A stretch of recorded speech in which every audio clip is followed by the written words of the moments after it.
So instead of asking, what do I need to cut out to lose weight? I started asking, what do I need to eat so my body, especially my thyroid that's giving trouble right now, can actually function optimally?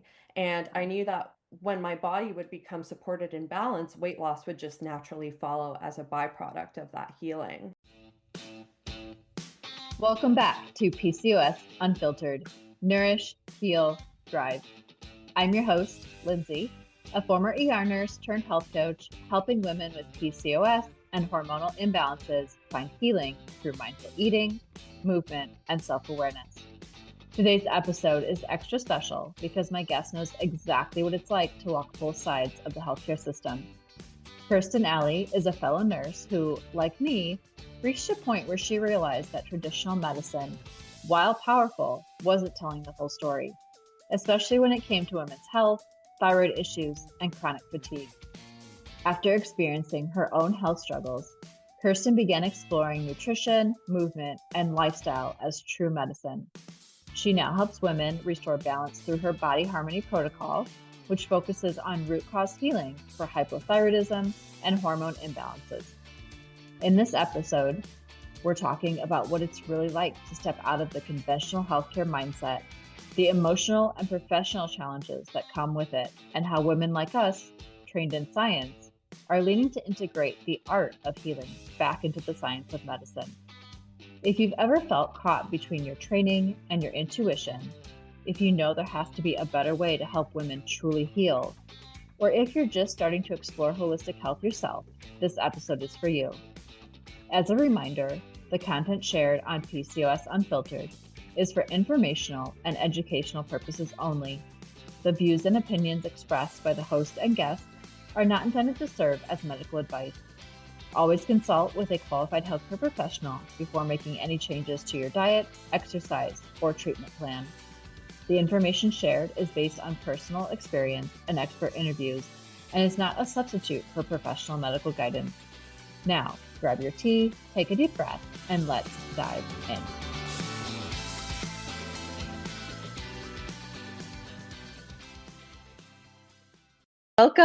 Welcome to Kirstyn. Oh my gosh. We have a very similar background, similar story. So I'm super excited for this episode. So let's just kind of dive right in. So can you start by just sharing your journey, both personally, professionally, from, your nursing journey to discovering your path of healing through nutrition and movement and just lifestyle change? Absolutely. First of all, thank you for having me on this podcast. Super excited for what this conversation is going to hold and the insight that you have as well. But really, I've always had a deep passion for helping others live healthier, more vibrant lives. And I was just the kid that loved science so much. I was always completely fascinated by how the human body works, and that passion led me to earn a Bachelor of Science degree in biology, and then I furthered my education to become a nurse in internal medicine.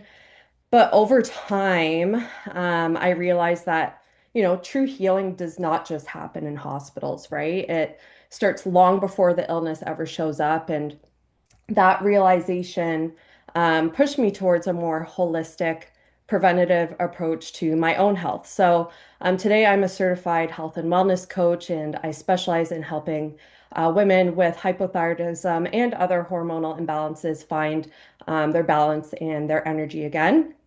And my passion really, of course, it came from my expertise in healthcare, but it really came from my own personal struggle. During my first degree, I gained 80 pounds in a year. My grades dropped. I could barely keep my eyes open. And when I looked for answers, I was told to just eat less, move more. Pills were kind of thrown at the problem. And the harder I tried, the worse I felt. So eventually I gave up and decided to find another way. And once I discovered what truly worked for my body, everything changed and I managed to lose 100 pounds. I reversed my symptoms to the point where I no longer rely on medication for hypothyroidism.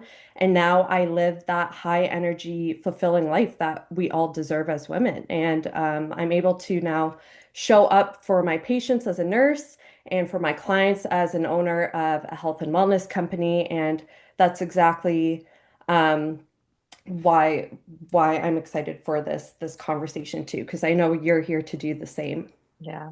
Yeah. I think so many people can relate. I mean, I've shared my story throughout, episodes and stuff, but hearing it even from another person, I mean, I think so many people can relate to what you went through. Um, so what would you say with that kind of when you gain the weight and like you said your grades are dropping, was that kind of your like rock bottom or turning point that you would say where you really said something's got to change?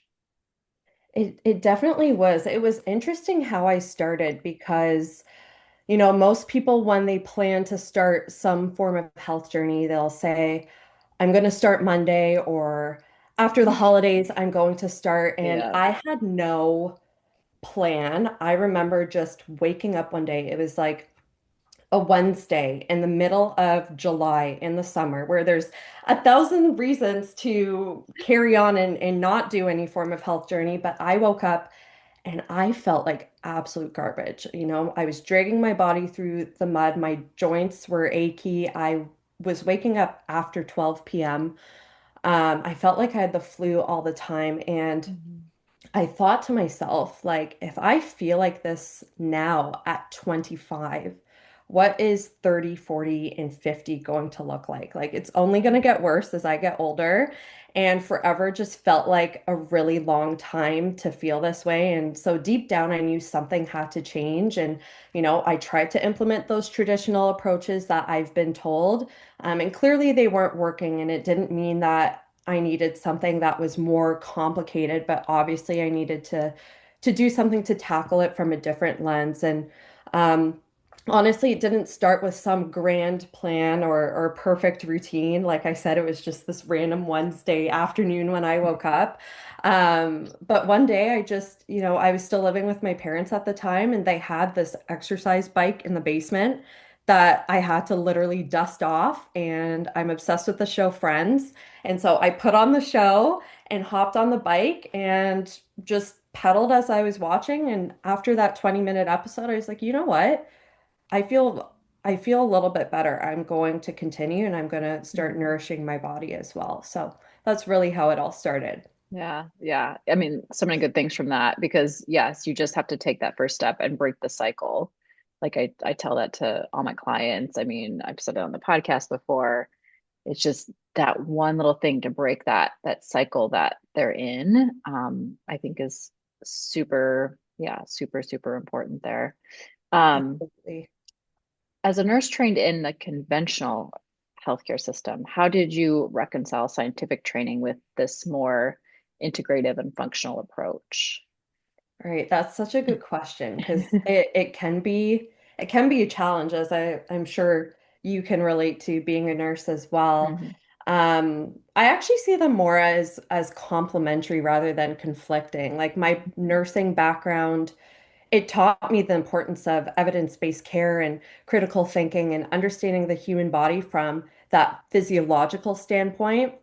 But then over time, what I realized is while conventional medicine excels in acute and crisis care, like in internal medicine or the ER, like where you worked. Mhm. It often falls short in addressing why a condition even develops in the first place. Like what was Yeah. happening long term to potentially bring them to this crisis, especially with chronic issues like hypothyroidism or PCOS, diabetes, liver failure, Mhm. cardiovascular disease, right? So instead of rejecting science, I chose to really expand on it. And so I started diving into functional lab markers, nutrition, of course, stress, root cause healing for my own health and now for the health of my clients. And it's all still grounded in evidence, just viewed from a broader lens, but like still without being so fluffy. People don't like fluff. They like it still backed by science a little bit. So it is really it is integrating that art of healing back into medicine because it does use both data and intuition to support the person as a whole, right? Not to just Yeah. manage symptoms. Yeah. Yeah. It's, and I have to catch myself sometimes because I I don't want to say I'm bad. I don't want to bash the healthcare system, but, but unfortunately, the reality is, I mean, I feel like, even as nurses, but physicians, they're trained more, they specialize. And so they're trained on one system when we should be looking, like you said, at the whole body, everything functioning together. And so that is where someone like, us as health coaches can come in and complement, what they're doing, what that patient, that client is doing in the traditional healthcare system. Um, yeah, good points there. Exactly. Exactly. Yeah.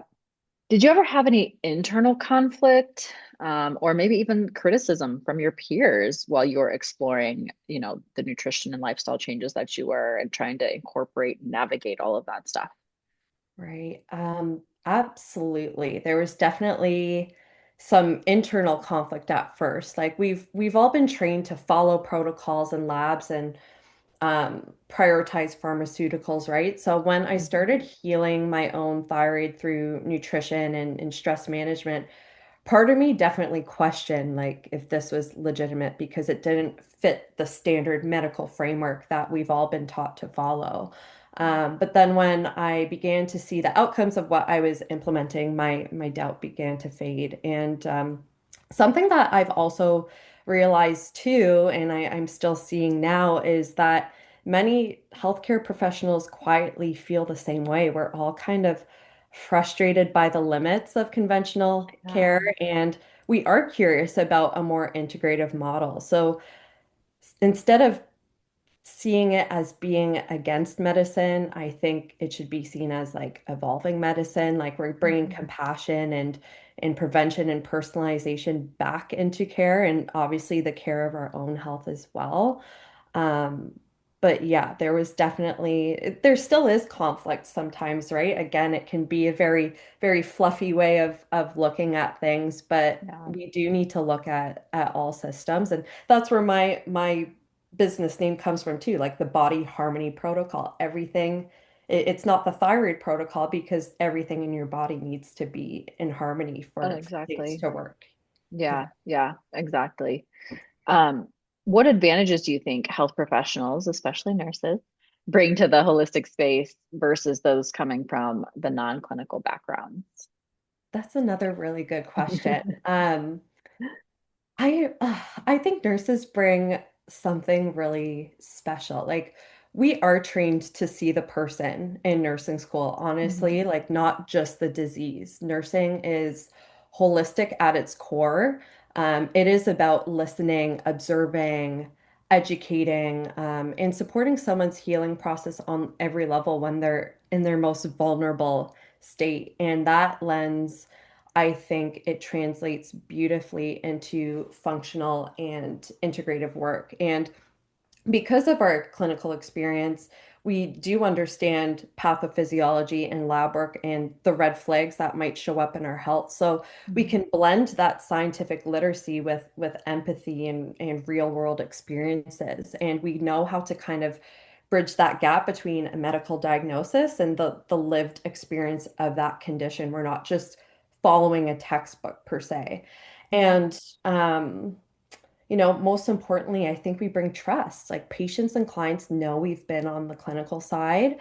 And when they see us, not just nurses, but any healthcare practitioner advocating for nutrition and lifestyle as a form of medicine, it helps legitimize that movement, showing holistic care is an anti-science. It's an evolution of science, really. Mhm. So Yeah.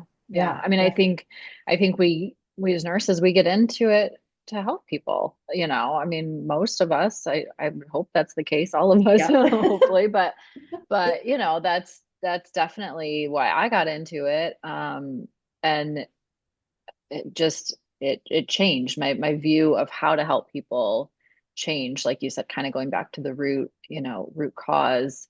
that I didn't feel was being addressed, especially from the ER side, Yes. unfortunately. I liked the adrenaline rush, but I know, but then but it is fun, like for lack of a better word, the adrenaline rush of yeah. being at the bedside. But then sometimes when you're handing all these pills and pushing all these Yeah, meds, you're kind of thinking, this is really not, I always tell my clients too, and what I preach is the hospital is great, but it's not designed to be your first line of treatment. So much no, has to come before that. So, exactly. yeah. Yeah. Yeah. How did you arrive at your current framework? Like what were the first changes that made a difference for you? So honestly, the biggest barrier for me and a lot of people these days is the information overload. Like there's so much Oh my conflicting gosh. information out Yes. there. So Yeah. I kept it really, really simple. So it could be something I could stick to. And actually, I listened to your one podcast of adding before subtracting. Mm-hmm. And it really resonated with me because I very much took on that same approach. The first thing I focused on was nourishing my body. So instead of asking, what do I need to cut out to lose weight? I started asking, what do I need to eat so my body, especially my thyroid that's giving trouble right now, can actually function optimally. And I Yeah. knew that when my body would become supported and balanced, weight loss would just naturally follow as a byproduct of that healing. And so I did start looking at common nutrient deficiencies in women with hypothyroidism. So B12, vitamin D, selenium, zinc were the main ones. And then I also learned that an anti-inflammatory, gluten-free approach would help with Hashimoto's, which is the cause of my hypothyroidism. And so the simplest way I found to bring that all together and kind of dumb it down was a Mediterranean-based diet, right? Mm-hmm. So lean proteins, healthy fats, legumes, colorful veggies, herbs, complex carbs, and then it's still actually delicious too. Like I'm a total foodie. Any of my friends and family will tell you I am such a foodie. So like whatever I did had to taste good. Otherwise it wouldn't work. And Yeah. so I didn't really start with the fancy lab testing or protocols. Like those all came later. I focused on the basics and stayed consistent with that. And then once nutrition became second nature, I started working on balancing hormones through lifestyle. So stress, sleep, reintroducing movement, like I was mentioning on the exercise bike. Mm-hmm. Um, I used to do in my previous attempts, I would do like intense hit and cardio, which completely burned myself out. Like I wasn't going to the Yeah. gym at all and then would try going 6 days a week. Like it just wasn't feasible. So Yeah. I started small, and one thing I told myself that really helped me stick with it is, Kirstyn, don't go more than 3 days without moving your body in whatever capacity that was. Like that was my rule. And to stay consistent with that rule to myself helped me build discipline. So, I would if it was a walk, it was a walk. The walks would turn into jogs, the jogs would turn Yeah. into runs. Eventually, I developed some form of confidence to do low impact strength training, and you know, partly because it's what I felt confident doing, but partly because this was what was best for supporting thyroid hormone levels in my metabolism. Mm-hmm. And then over time, I progressively challenged myself, and now obviously I go to the gym a lot more because I love it. I'm addicted to the gym and to working out, which is something I never thought I would say, like honestly. But once all those habits were fine-tuned and I built that foundation, that's when I introduced the comprehensive lab testing, the Dutch test, the full thyroid panels, like the inflammation markers. To do all those at the beginning, it can be good if, to find root causes in that. But if you can't even get the basics down, it's no Yeah. point. You're just going to get overwhelmed. You're not going to stick to it. It requires very tedious protocols, and it's meant to fine tune what you've already built. Yeah. So that was kind of my framework to first nourish my body, balance my hormones with sleep, stress management, and exercise, and then go into really just healing from the inside out with gut protocols and lab testing. Yeah. Yeah. It's good to like get a baseline sometimes, but I mean, you knew something was off, which I think a lot of us know. We just don't Yeah. always listen.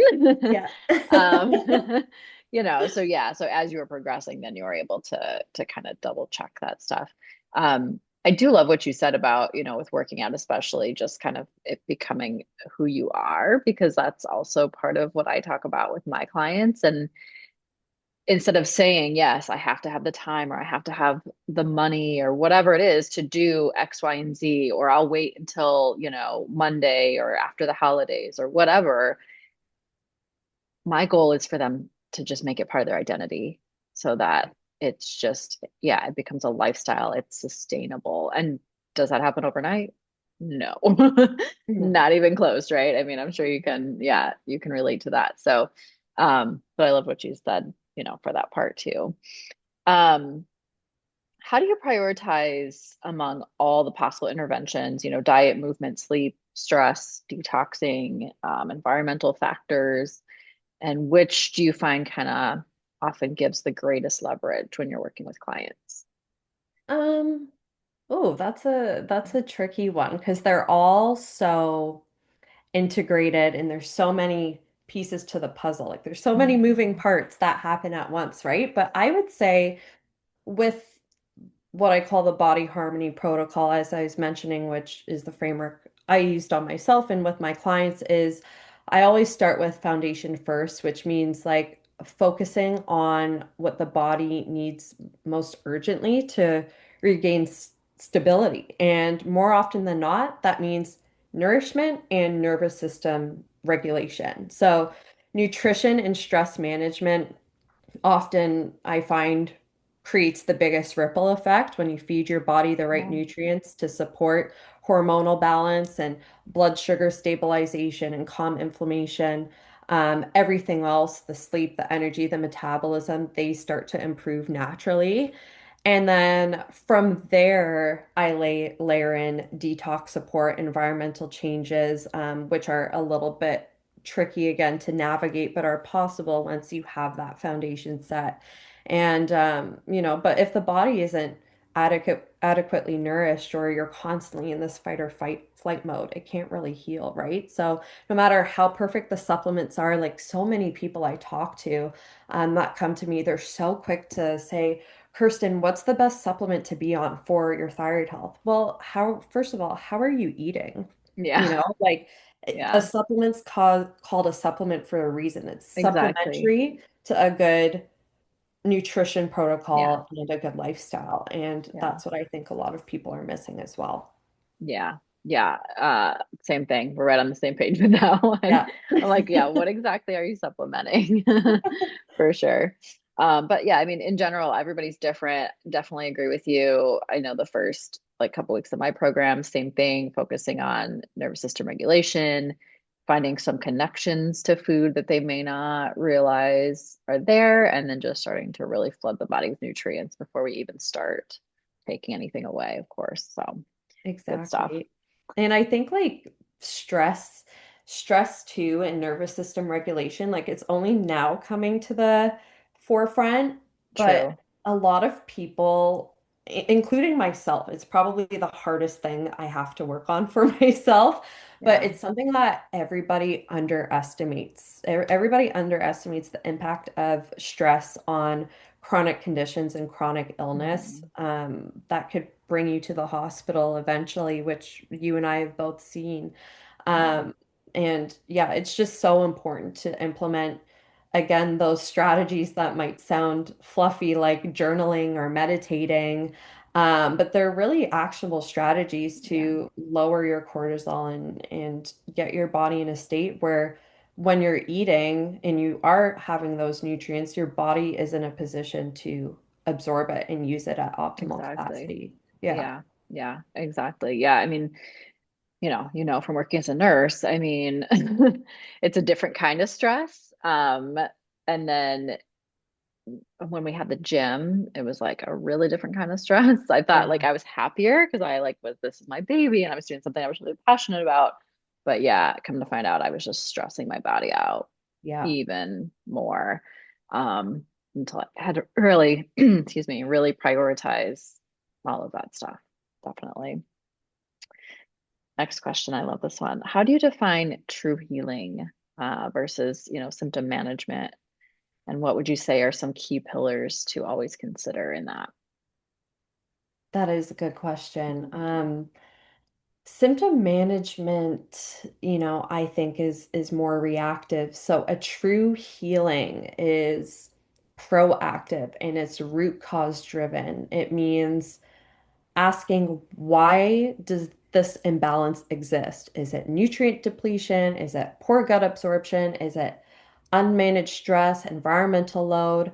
And it's addressing it from within. And so, the pillars I always consider are, of course, nutrition. So, giving your body the raw materials for hormone production and nourishment and again, for all your organs to be functioning at optimal Yeah. capacity, right? And movement, I would say, is another pillar, of course. And this doesn't need to be any extravagant gym program. It could be just walking outside. People underestimate the impact of just going for a 20-minute walk after your meal, a 10-minute walk Mhm. after your meal, and to control blood sugar regulation there. And sleep, sleep is where hormone repair and detoxification happen, um, that people don't realize. And I always say to my clients too, I forget where I saw this quote, but it was rest isn't taking your foot off the gas, it's putting fuel in the tank. And I think Ooh, people I love need that. to, yeah. And I need to tell myself that sometimes because I'm a Yeah. person that's always go, go, go. And I struggle to sit still sometimes. So just for that sleep and stress regulation, it's a really good thing to keep in mind. And then one thing that I think is probably the most important is that having that mindset and self-trust. You can't heal a body you're constantly at war with, right? So Exactly. when all those pillars kind of align, your body starts doing what it's designed to do, and we underestimate the intelligence of our body. Like when we give it the tools it needs, it can actually heal itself. Yeah. Yeah. Um, for you, like, how did you know, whether either maybe personally or for your clients, how did you know when you were actually getting into that, true healing versus just kind of managing, or improving your symptoms? So what does that look like either for you or maybe for your clients? Yeah, so I would say I look at three markers for both myself and my clients. So one marker would be like physiological. So our labs moving towards optimal ranges, not just normal, but better, improved T3, balanced cortisol rhythm, better blood Mhm. sugar control, things like that. Inflammation markers is a huge one. Functional would be uh, which is a big one, would be like improved digestion, bowel movements. As nurses, we always care about the bowel movements. Yep. Um, Yep. steadier energy. Like, are my clients needing a nap to get through the day, or are they able to, have the mental sharpness to perform Mhm. better at work without having a nap in the day to just get through it? Are their relationships better in their lives with their spouses or their kids? Better cycle health. How's their period? I didn't have my period for like 11 months when things Wow. were out of whack, and once it started getting regulated again natural, and Yeah. I went off the birth control and all those things and let my body naturally get back into the rhythm it's supposed to be in. That was a huge marker where I'm like, okay, things are kind of recalibrating again. And Hmm. then the feeling of embodiment, having that confidence and connection with your body when you do have a chronic condition, PCOS, hypothyroidism, especially like any sort of hormonal disorder, especially that gap between your mind and your body can be so large that you feel this disconnect. And it can be very frustrating when your body isn't doing what your mind and heart are telling it to do. And Yeah. that obviously creates an out of body experience. You don't feel yourself, you're not comfortable. And it's just a horrible, horrible feeling. Yeah. Nobody really knows that feeling unless they've experienced it themselves. But um, getting rid of that feeling and feeling back into your own body and confident again is a huge marker. Yeah. Yeah. I mean, I do. I hear that from a lot of women. They don't feel like themselves. They're, whether it's they're more moody, they're more tired, they just know something is off, but can't like figure out what it is. And yeah, I think that's a huge one. Yeah. So we've talked a little bit about the exercise, and movement piece, but I want to dive into that a little bit more. So what role did that really play? You said you started off, on the bike, but what role did that really play in your healing journey? Yeah, it's you know what? It was more of a mental and physical, or sorry, a mental and emotional role rather than a physical. Mhm. So like Yeah. in the beginning, it just really helped me get out of my head and reconnect with my body. That's all it was really for. And again, I was just walking or like hopping on the bike to watch friends. And now I honestly move more for the mental clarity and emotional balance. And it's become a way to ground myself and release stress and remind my body that it's capable of these things. It's a feeling of empowerment for sure. Yeah. Yeah. I don't incorporate a whole lot of, well, I should say really don't incorporate exercise. I incorporate movement into my program. Um, because yes, especially I think in the world that we live in today, we're all behind computers all day long, a lot of us. Even as nurses, I mean, you're still, charting and using a computer all day long. And so we just as a society have gotten, lazier to some aspects. It's just not natural for us to Definitely. move. And so, yes, like I do talk a lot about movement. And so, how do you adapt exercise or use exercise and movement into like, your program, especially for those that are maybe just starting off in kind of that fragile, like low energy state? How do you approach that? Yeah, this one was a for sure a challenge for me. I had to completely change my approach to movement and it was frustrating because I would see my friends having a much larger physical capacity than I had. And it made me feel behind and like, why can't I do that? But my body just wasn't responding well to the intense workouts. So, Mhm. like I said in the past, I would tell myself, okay, you're going to the gym 5, 6 days a week. And every time I tried that, it backfired. I couldn't sustain it. I hated my workouts. And then I ended up more fatigued and more sore and symptoms were just worse. And so Yeah. this time I really had to find patience, which a character flaw of mine is I'm very impatient. So this was a Mhm. challenge. I had to start slow and really slow. And again, that rule of not going more than 3 days without moving my body.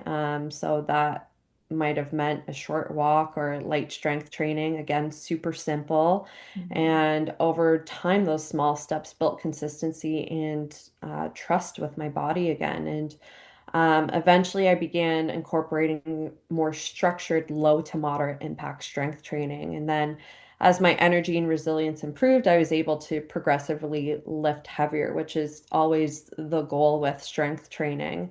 But even now, I still honor that principle. And I definitely prioritize recovery and mobility Yeah. days, which I didn't in the past. And turning 30 this year, I definitely find it's important. I'm feeling it. So but yeah, my stubbornness gets in the way sometimes, even in the summer.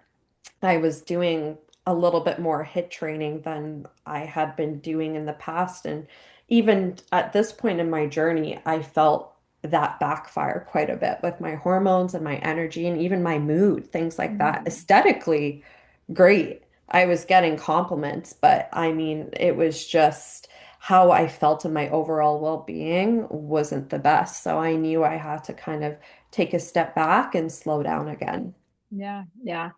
I think it looks different for different people too, right? I mean, I don't know if you see that because some people just may not be into lifting weights, might be more yoga, practice and or maybe even just sticking with body weight stuff, but or more cardio, but I think they have to still kind of honor what serves them or what they actually are into and feel best doing. So, yeah, I don't know if Exactly. you see that with your clients probably too. Exactly. And Yeah. yoga is such a good optimal form of movement for that Hmm. reason. It strength trains and builds muscle Yeah. while preserving your joints and your energy and all those things. So it's Yeah. something I highly recommend. And I mean, you can always switch it up. There's no specific Exactly. protocol that you have to do in terms of movement. It's whatever you're in the mood to do. There's like in the summer, I do like to go for walks or run a lot more. Like Mhm. it's, I mean, you're in Florida, so it's nice all year round, but I'm up in Canada. So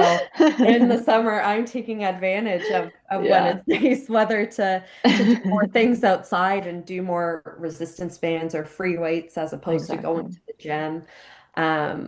Yeah, it's whatever works for you. The key thing is to keep it in general low to moderate impact in Mhm. general. If you want to mix in one hit class a week or something to challenge yourself, great. But if you're doing hit in high intensity all the time, which is Yeah. what I eventually found myself doing recently, that's what can kind of backfire for Yeah. us.